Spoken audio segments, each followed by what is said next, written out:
serving oysters is as simple as a dinner plate and something to nest the oysters in. You don't need a beautiful platter made of wood with hand-cut oysters out of it.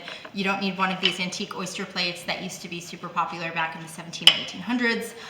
All you really need in this case is a pile of beans. Isla, will you help me with the beans? Great. So all you're really looking for is a way to set the oysters level. Can you pour those?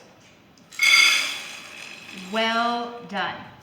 All you need to do is spread them out and nestle them gently in, and this will keep them steady as you're serving them with any sort of sauce or as you're passing them around, especially if you're sitting around a table. All it basically does is keep that beautiful juice with the sweetness and the saltiness, right with the oysters. Oh, how about right here? Oh, that's perfect. Great job. And really, you don't need to get much more complicated than this. Like a simple pass with a squeeze of lemon juice, absolutely. And a little twist of freshly cracked black pepper, and that's all you need. It doesn't need to be hard.